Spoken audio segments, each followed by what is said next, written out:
Hello बच्चों, let's read the question and the question says dogs and cats belong to the families. Dogs and cats की family पूछी है। पहला option है हमारे पास Felidae and Canidae respectively. दूसरा option है Canidae and Felidae respectively. तीसरा ऑप्शन है Equidae and Felidae respectively and last option है हमारे पास Felidae and Equidae respectively. So students, let us see the key concept. So इस question का key concept होगा आपका taxonomic category. Taxonomic category. So जो ये वर्ड टेक्सोनोमिक कैटेगरी होता है, ये क्या होता है? ठीक है, तो ये एक सिस्टम होता है जिसमें ऑर्गेनिज्म को हम ऑर्गेनाइज करते हैं। ऑर्गेनिज्म को ऑर्गेनाइज करते हैं एक डेफिनेट सीक्वेंस के अंदर, ठीक है, ऑफ वेरियस टेक्सोनोमिक कैटेगरीज, और वो भी हम करते हैं इन दी डिसेंडिंग ऑर्डर। डिसेंडिंग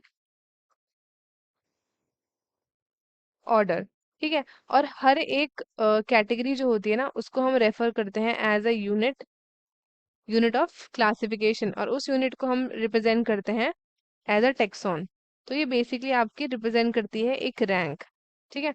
तो ये होता है आपका टेक्सोनॉमिकल हायरार्कियल ऑर्डर में होता है पूरा। एंड बेसिक रिक्वायरमेंट हमारी जो होती है किसी भी ऑर्गेनिज्म को पुट करने की एक हायरार्कियल ऑर्डर में, वो क्यों होती है?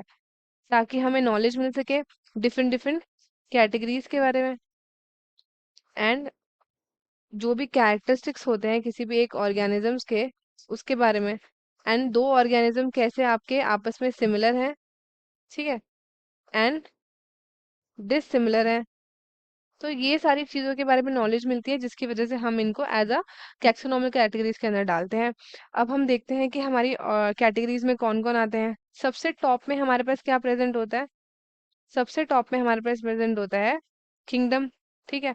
किंगडम के नीचे जस्ट आएगा फाइलम, फाइलम के नीचे क्लास, क्लास के नीचे ऑर्डर, ऑर्डर के नीचे फैमिली, फैमिली के बाद जीनस, एंड लास्ट में यहाँ पे आ जाएगा स्पीशीज, ठीक है। तो सबसे टॉप में है किंगडम एंड सबसे नीचे है हमारी स्पीशीज। तो ऐसे करके हमारा चलता है ये इन अ डिसेंडिंग ऑर्डर। सो अब हमसे क्वेश्चन में क्या पूछा? हमसे पूछा भाई डॉग्स एंड कैट्स बिलोंग करती है कौन सी फैमिली। तो हम एक टर्म यहाँ पे पढ़ने वाले हैं विच इज फैमिली, जो एक टेक्सोनॉमिकल कैटेगरी है। तो फैमिली वर्ड से आप क्या समझते हैं? फैमिली वर्ड बेसिकली कुछ नहीं होता है, ये आपका सारी की सारी रिलेटेड जेनराज इसमें आते हैं, जिसकी लेस नंबर ऑफ सिमिलैरिटीज होती है, less number of similarities as compare to genus और स्पीशीज, ठीक है। तो फैमिलीज आपकी कैरेक्टराइज होती है on the basis of both vegetative and reproductive features, vegetative and reproductive features of the plant species, ठीक है। तो जैसे कि अगर हम एनिमल्स की बात करें, तो इनके लिए हमारे पास जैसे डिफरेंट डिफरेंट किंगडम्स प्रेजेंट होते हैं ना, किंगडम एनिमेलिया, और प्लांट के लिए किंगडम प्लांटी, तो वैसे ही सिमिलरली इनके पास जो है डिफरेंट डिफरेंट फैमिलीज प्रेजेंट होती है। तो हमसे क्वेश्चन में पूछा है about dog and about cat, ठीक है। तो डॉग की अगर हम फैमिली की बात करते हैं, सो डॉग की फैमिली की बात करते हैं, तो डॉग की फैमिली हमारे पास यहाँ पे प्रेजेंट है कैनिडेई। एंड कैट की फैमिली की बात करते हैं तो ये हमारे पास प्रेजेंट है Felidae. So Canidae and Felidae. अब हम क्वेश्चन में चलते हैं। पहला ऑप्शन हमें दिया है फेलिडे एंड कैनिडेई, तो ये वाला बिल्कुल हमारा गलत ऑप्शन है।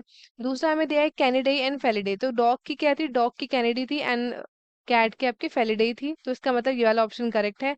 ये वाला ऑप्शन भी इनकरेक्ट है, इक्विडे एंड फेलिडे वाला, एंड फेलिडे एंड इक्विडे भी हमारा इनकरेक्ट है। सो जो करेक्ट ऑप्शन है हमारे क्वेश्चन का, that would be option number B. तो स्टूडेंट्स, आई होप आपको ये क्वेश्चन अच्छे से समझ में आया होगा। All the best and thank you.